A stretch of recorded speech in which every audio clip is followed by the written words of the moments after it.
Et un pays? Je sais pas. Je sais pas, l'Italie peut-être. Eddie Mitchell, vous avez une rentrée bien chargée. Muriel Bailleul, les larmes d'une femme prise au piège entre deux légendes. Ce fut une scène d'une intensité rare, presque irréelle. Sous les projecteurs d'un dîner mondain, à Paris, Muriel Bailleul, ancienne, attachée de presse, discrète, devenue confidente. Intime du clan Hallyday, a fondu en larmes lorsque Eddie Mitchell, le dernier pilier vivant du trio mythique, lui a lancé cette phrase glaciale. « Muriel, il est temps que tu tournes la page. Coupe tout contact avec la famille de Johnny. » Définitivement, un silence lourd a envahi la pièce. Les témoins médusés n'en revenaient pas comment. En était-on arrivé là? Muriel, 58 ans, silhouette élégante et regard doux, fut l'une des rares à connaître les secrets les plus sombres du rocker. Présente dans l'ombre pendant les dernières années de Johnny, elle avait assisté, impuissante, à ses déchirures familiales, à ses confidences nocturnes, à ses colères et ses regrets. Pour elle, Johnny n'était pas une légende, il était un homme blessé qu'elle avait tenté de protéger même après sa mort. Mais voilà que 7 ans, après la disparition du chanteur, Eddie Mitchell, son ami, de toujours a mis fin à ce lien silencieux. Pourquoi cette rupture brutale? D'après nos sources, le chanteur de la dernière séance soupçonnerait Muriel d'avoir conservé ou divulgué des informations inédites sur l'héritage et la guerre de succession qui secouent encore la famille Hallyday. Une trahison, aux yeux d'Eddie, qui ne pouvait rester impunie. La presse s'enflamme. Coup de théâtre dans le clan. Hallyday. Eddie met fin à la loyauté éternelle, titre déjà les tabloïds. Les fans. Eux oscillent. Entre incompréhension et colère, comment un simple désaccord a-t-il pu virer au drame humain? Certains proches parlent d'une épuration affective. D'autres murmurent que Muriel en savait trop sur les enregistrements inédits, les lettres, les promesses faites avant la fin. Ce soir-là, lorsqu'elle s'est levée les yeux rougis, Muriel aurait simplement murmuré « J'ai tout donné pour eux, et voilà comment on me remercie. » Depuis, elle s'est murée dans le silence. Mais dans les coulisses du show business français, la question brûle toutes les lèvres. Qu'a-t-elle fait pour mériter une telle mise au ban? Et surtout, qu'essaye-t-elle de faire taire? Les témoins de cette scène n'en reviennent toujours pas. La tension était palpable, presque étouffante. Muriel Bailleul tremblait les mains crispées sur sa coupe de champagne renversée sur la nappe blanche. Ses yeux brillaient d'un mélange de peur et d'incompréhension. Eddie Mitchell lui faisait face, visage fermé, mâchoire contractée. Ce n'était plus le vieux complice tendre et amusé qu'elle connaissait depuis les années 90, mais un homme blessé, déterminé à effacer toute trace du passé. Leur échange a duré moins de 10 minutes, mais il a laissé derrière lui une onde de choc dans tout le show business français. Muriel balbutiait des mots inaudibles. Eddie gardait un ton glacial. Les mots tombaient comme des coups de poignard. Muriel, je ne peux plus te défendre. On ne veut plus de ton nom autour de nous. Johnny n'aurait pas voulu ça. Elle a levé les yeux vers lui, cherchant un brin d'humanité dans ce regard qui autrefois la faisait rire à en pleurer. Elle murmura d'une voix brisée. Eddie, tu sais très bien que je n'ai rien fait de mal. Je n'ai fait que protéger sa mémoire. Ses secrets sont en sécurité. Et c'est justement ça le problème, répondit-il sèchement. Ce mot sécurité sonnait comme une accusation. Elle comprit alors qu'il savait qu'elle possédait encore certains enregistrements de Johnny, des confessions captées tard dans la nuit, quand le chanteur se battait contre ses fantômes, et la morphine. Ces bandes que Johnny lui avait confiées dans un moment de désespoir avant son départ à Los Angeles. Aujourd'hui, elles sont devenues un objet de peur pour ceux qui veulent préserver l'image immaculée du taulier. Les yeux de Muriel s'embuèrent. Elle se rappelait encore la dernière nuit au domicile de Marnès. La coquette, Johnny haletant, lui avait dit « Garde-les pour toi, Muriel. Un jour tu comprendras pourquoi. » Elle n'a jamais eu le courage de les détruire. Et maintenant cette fidélité lui coûtait tout son monde. Eddie lui reprochait en silence d'être une menace pour l'héritage moral et financier du clan Halliday. Muriel se défendait à voix basse. « Eddie, crois-moi, je ne veux rien publier jamais. » Mais il ne voulait rien entendre. La décision venait d'en haut de ceux qui gèrent la légende et le business. Derrière le rideau doré de la célébrité, les intérêts s'entremêlent, l'argent, la loyauté et les vérités qu'on préfère enterrer. Dans les jours qui ont suivi cette confrontation, les tabloïds ont explosé de gros titres. Muriel Bailleul trahi par le dernier ami du clan. Mitchell coupe les ponts avec la confidente de Johnny. Les réseaux sociaux se sont embrasés. Certains la traitaient de manipulatrice, d'autres de victime sacrificielle. Les fans se divisaient en deux camps. Les uns criaient à la conspiration, les autres saluaient Eddie pour avoir préservé l'honneur du rocker. L'émotion était si forte que les plateaux télé s'en sont emparés. Les chroniqueurs de C'est à vous, ou TPMP, commentaient chaque mot, chaque larme. Les images de Muriel, quittant la soirée tête baissée, furent diffusées en boucle dans les journaux du soir. En coulisses, des proches de Johnny confiaient anonymement leur malaise. Certains affirmaient que Muriel avait été trop présente, trop intime, trop indispensable pendant les derniers mois que Laetitia n'avait jamais pardonné cette proximité. L'atmosphère était devenue irrespirable dans le petit cercle qui gravite encore autour de la mémoire du chanteur. Les confidences se multipliaient, mais rien ne filtrait vraiment sur ce qui s'était dit entre Eddie et Muriel. La presse parlait de documents compromettants d'archives audio, de lettres inédites qu'elle aurait refusé de remettre. Une source proche du dossier affirma même qu'un avocat avait été consulté pour récupérer ces fameuses cassettes. Les mots durs d'Eddie résonnaient encore dans sa tête comme un écho cruel. Muriel, n'essaye pas de te défendre. Tu sais ce que tu détiens. Elle rentra chez elle cette nuit-là, sans parler à personne, refermée sur sa douleur. Dans son appartement du 15e arrondissement, la lumière restait allumée jusqu'à l'aube. Sur la table basse, un vieux cliché d'elle et Johnny, souriant devant un micro d'enregistrement. Ses doigts caressaient le cadre, comme si elle cherchait à retenir le passé. Dans son regard, on lisait la détresse d'une femme dépossédée de tout ce qu'elle croyait solide. Sa voix intérieure répétait sans cesse la même phrase. Pourquoi maintenant? Pourquoi lui? Pourquoi cette trahison? Elle se souvenait du rire d'Eddie, de leurs repas à trois, avec Johnny, des promesses d'amitié éternelle. Aujourd'hui, ces souvenirs n'étaient plus qu'un champ de ruines. Pendant ce temps, dans les couloirs de RTL ou de Paris Match, les rédacteurs sentaient le parfum d'un scandale à plusieurs millions d'euros. Des révélations prêtes à exploser, des tensions entre clans, des menaces à peine voilées. L'affaire Muriel Bailleul devenait une bombe médiatique.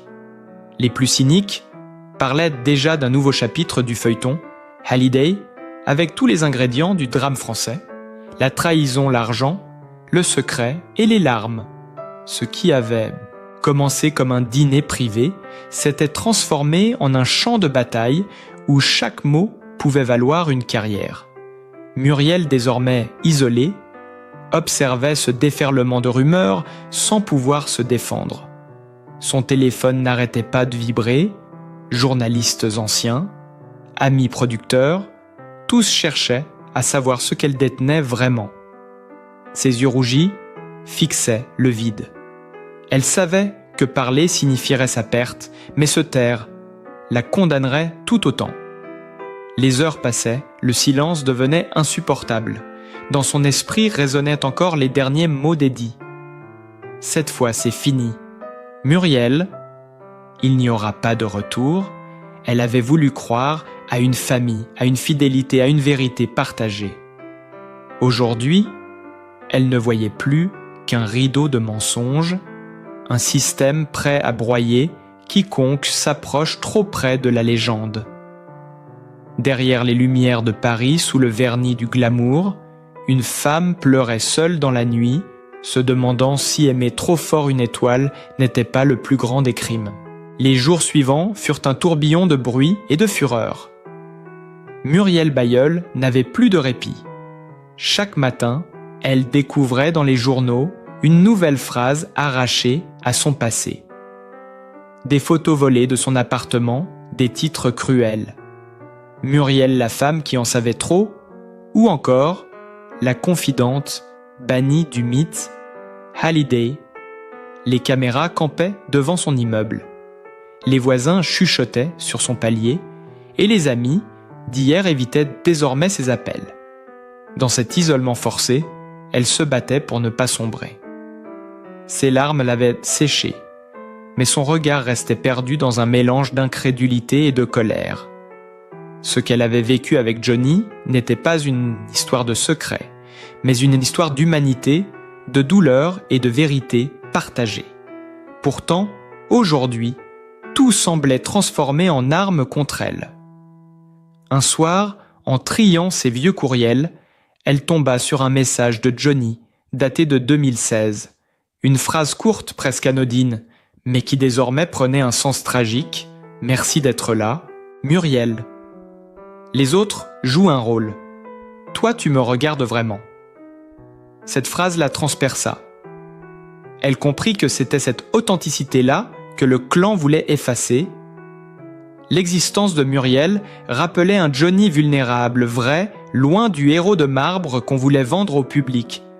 Depuis la mort du chanteur, l'image officielle avait été polie, contrôlée, sculptée pour rapporter des millions de disques de livres de documentaires.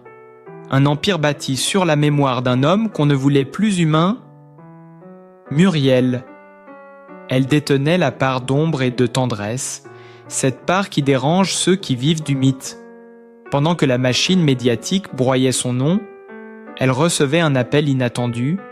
C'était une ancienne journaliste de France, télévision, une amie lointaine qui lui murmura à demi-mot « Muriel, fais attention, on cherche à te faire passer pour folle ou menteuse. Des dossiers circulent, des voix puissantes veulent ton silence. » Muriel sentit une sueur froide lui couler dans le dos. Elle réalisa qu'elle n'affrontait plus seulement un ami trahi, mais tout un système. Eddie n'était que le messager d'une décision venue de plus haut. Le lendemain soir, un autre choc l'attendait. Sur une chaîne de télévision, un proche de la famille déclara que Muriel aurait enregistré sans autorisation certaines conversations intimes de Johnny avant sa mort. Les mots étaient lourds dessous. Entendu, manipulation, chantage, trahison. Elle sentit son cœur se serrer, ses mains tremblaient. Elle savait que ces enregistrements existaient, mais ils n'étaient ni un chantage, ni un trésor caché, seulement des fragments de vérité crue qu'elle gardait pour se souvenir. Dans un accès de panique, elle pensa les détruire. Mais sa conscience la retint. Elle savait qu'un jour, ces mots pourraient rétablir l'équilibre entre la légende et l'homme. Eddie lui avait tourné le dos, mais au fond d'elle, une voix persistait, à dire qu'elle ne devait pas céder. Au même moment, les réseaux sociaux se déchaînaient.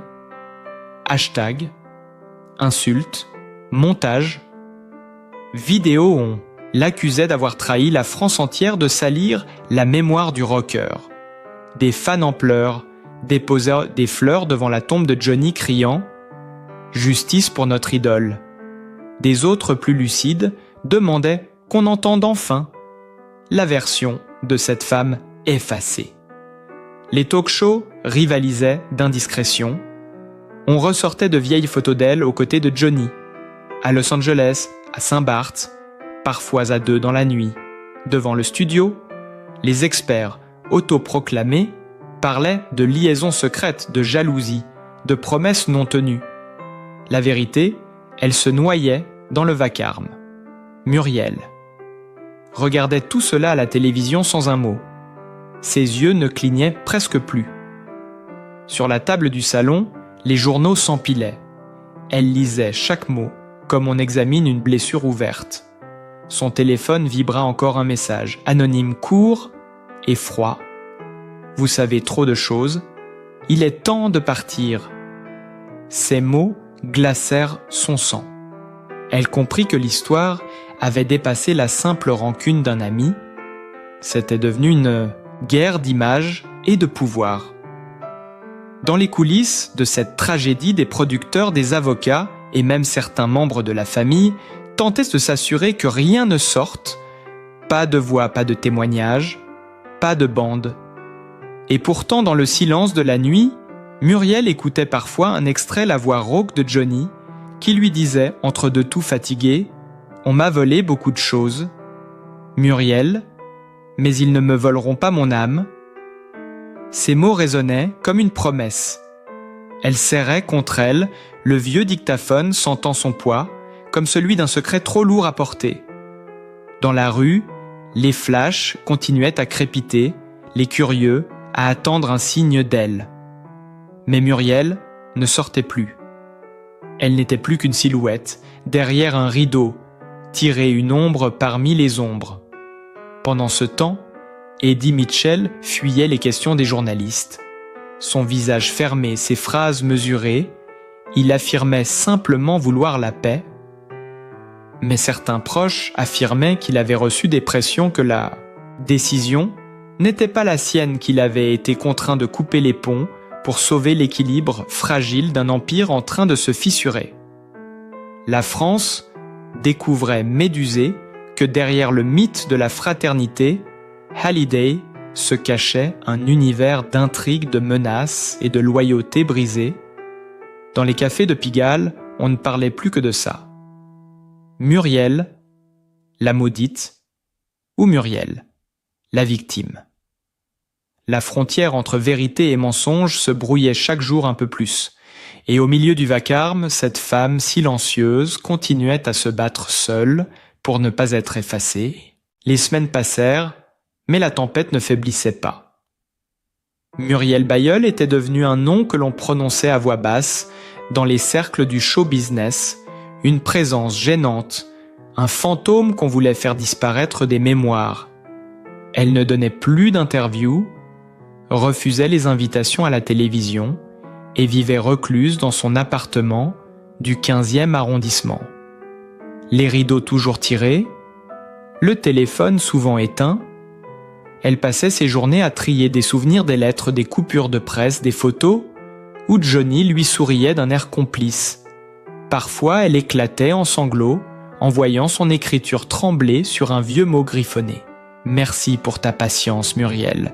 Ne laisse jamais les autres décider à ma place. » Ces quelques mots désormais semblèrent porter tout le poids de sa vie.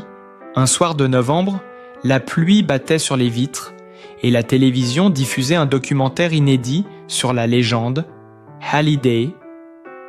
Dans le générique, le nom de Muriel n'apparaissait nulle part. Elle sentit une douleur physique dans sa poitrine, comme si on venait de l'effacer pour de bon. Sa respiration devint courte. Elle attrapa le dictaphone posé sur la table et appuya sur « Play ». La voix de Johnny résonna grave fatiguée, mais d'une sincérité bouleversante.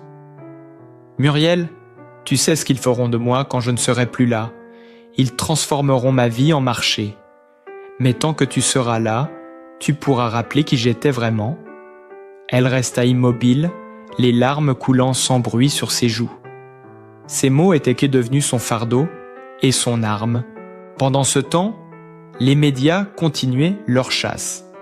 Certains journaux révélaient l'existence d'un carnet personnel que Muriel aurait conservé, d'autres évoquaient des enregistrements compromettants où le chanteur parlait de ses regrets envers ses enfants ou de ses désaccords avec Laetitia. Les rumeurs enflaient comme un incendie impossible à maîtriser. Les avocats du clan réagirent par des menaces légales, des mises en demeure, des communiqués secs évoquant atteinte à la vie privée et détournement d'archives personnelles. Dans le tumulte, Eddie Mitchell garda le silence absolu. Mais plusieurs témoins rapportèrent qu'il n'était plus le même. L'homme rieur et fraternel avait laissé place à une figure sombre, hantée par la culpabilité. Un technicien de studio affirma l'avoir entendu murmurer entre deux prises « On a fait du mal à une innocente ». Les fans, eux, ne savaient plus que croire. Certains se rassemblaient chaque soir devant le cimetière de Saint-Barth, brandissant des pancartes « Justice pour Muriel », d'autres l'accusaient d'être la cause de la discorde qui déchirait l'héritage du rocker. Dans les forums en ligne, on s'écharpait sur des détails de plus en plus intimes, chacun prétendant connaître la vérité. La France entière semblait fascinée par cette tragédie qui mêlait gloire, amour, trahison et secret. Muriel observait tout cela de loin. Elle se sentait vide et étrangère à sa propre vie. Les nuits sans sommeil se succédaient. Elle notait parfois dans un carnet des pensées éparses, presque délirantes. Ils ont pris son image, ils veulent sa voix, mais pas son âme. Cette phrase revenait comme un refrain obsédant. Elle savait qu'on voulait la pousser à bout, la réduire au silence par l'usure, la peur ou la honte. Un matin, elle décida d'agir. Elle prit le train pour Bruxelles, sous un faux nom, avec une simple valise. Dans cette ville anonyme, elle retrouva un ancien ingénieur du son de Johnny, un homme qui avait quitté le milieu depuis longtemps. Il lui promit d'analyser les vieilles bandes de manière confidentielle pour prouver qu'elles n'étaient ni volées ni manipulées. Pendant ce temps à Paris, la presse flairait sa disparition et relançait le scandale. Muriel Bailleul en fuite, les enregistrements disparus, titraient les magazines People. Les plateaux télé se succédaient, chacun y allant de sa théorie. Certains affirmaient qu'elle préparait un livre, d'autres qu'elle s'était réfugiée dans un monastère. En réalité, elle errait seule dans un petit hôtel discret, son esprit envahi de souvenirs et de sons. La voix de Johnny résonnant dans sa tête comme une prière. Dans les bureaux feutrés des maisons de disques, la panique montait. Si ces enregistrements venaient à être rendus publics, ils pouvaient les bouleverser l'image soigneusement entretenue du chanteur. Des documents internes évoquaient déjà des plans de communication de crise. On parlait d'étouffer l'affaire, coûte que coûte de décrédibiliser Muriel en la présentant comme une femme fragile, perturbée par le chagrin, mais ceux qui la connaissaient vraiment savaient qu'elle n'était ni folle ni manipulatrice, seulement fidèle à un serment fait à un homme mourant. Dans le tumulte d'une industrie obsédée par l'image, elle restait l'unique gardienne d'une vérité simple. Johnny n'était pas un mythe, il était un être humain et elle l'aimait d'un amour silencieux. Alors qu'elle regardait par la fenêtre de sa chambre d'hôtel, les lumières de la ville étrangère se reflétant sur les pavés mouillés, elle murmura pour elle-même « Il voulait que je sois sa mémoire, pas leur outil ». Une détermination nouvelle traversa son regard, ce mélange de douleur et de courage qui précède les tempêtes. Les jours à venir allaient décider de son destin et peut-être faire trembler tout un empire construit sur une légende. La nuit était longue, glaciale, et pourtant, Muriel Bailleul ne parvenait pas à fermer l'œil. Dans le silence de sa petite chambre d'hôtel bruxelloise, les bruits de la rue résonnaient comme des échos lointains de sa vie passée. Paris semblait déjà appartenir à un autre monde, à une autre époque. Le téléphone posé sur la table vibra encore un message anonyme. « Stoppez tout, rentrez en France. Il est encore temps. » Mais Muriel ne répondit pas. Elle fixait son reflet dans le miroir, une femme au visage tiré, aux yeux gonflés par les larmes. Une femme qu'elle ne reconnaissait plus. Elle pensa à Johnny, à son rire grave, à ses gestes maladroits, quand il essayait de rouler une cigarette, à ses mots, du dernier soir sur la terrasse de Marnas. La coquette. Tu sais, Muriel, le vrai danger, c'est pas la mort, c'est les vivants. Ce souvenir la frappa comme un éclair. Au même moment, à Paris, un article fit l'effet d'une bombe. Le magazine, Le Parisien Week-end, publia un dossier intitulé « La vérité interdite de Johnny ». On y évoquait pour la première fois l'existence de témoignages audio inédits, confiés à une proche non identifiée. Mais les indices étaient clairs pour tous. Il s'agissait de Muriel.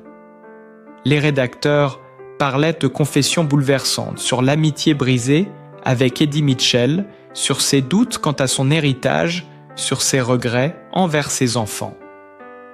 Le texte précisait qu'une voix masculine, fatiguée, reconnaissable, entre mille, disait simplement « Je voulais qu'ils se parlent pas, qu'ils se déchirent ».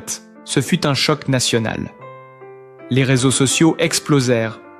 Les plateaux télé improvisèrent des éditions spéciales et Eddie Mitchell dut sortir de son silence. Dans une interview tendue, il tenta de calmer la tempête. « Je n'ai rien contre Muriel. Je veux juste qu'elle respecte la mémoire de Johnny. » Mais son regard fuyait et sa voix tremblait. Il savait que le mal était fait. Les fans pleuraient d'émotion et de confusion. Certains disaient qu'ils avaient enfin entendu le vrai Johnny. D'autres criaient à la trahison. Muriel apprit la nouvelle le lendemain par une notification sur son téléphone. Son cœur s'emballa. Elle comprit que les bandes avaient été copiées sans son accord. Elle pensa immédiatement à l'ingénieur du son, rencontré à Bruxelles. Il trahit ou simplement volé pour de l'argent. Elle sentit ses jambes fléchir. Elle s'assit sur le bord du lit, le souffle court. Autour d'elle, tout semblait tourner. Le murmure de la rue s'éloigna, remplacé par un bourdonnement lourd et oppressant. Dans son esprit, tout se mélangeait. Les voix, les visages, les années passées à suivre. Johnny dans ses tournées, dans ses humeurs, dans ses confidences. Elle se revit, lui tenir la main à Los Angeles, quand il doutait de tout et surtout de lui-même. Elle entendit encore sa voix rauque qui disait « Muriel, si un jour tout s'effondre, promets-moi de ne pas avoir peur. » Muriel inspira profondément, puis rangea le dictaphone dans sa poche. Le jour se levait sur Bruxelles, et avec lui une étrange paix. Elle n'avait plus peur. Elle savait que la vérité finirait par parler d'elle-même, sans cri, sans haine, juste la voix d'une femme qu'on n'a pas pu faire taire. Abonnez-vous à la chaîne Destin brisé pour découvrir les vérités cachées derrière les légendes de la musique française.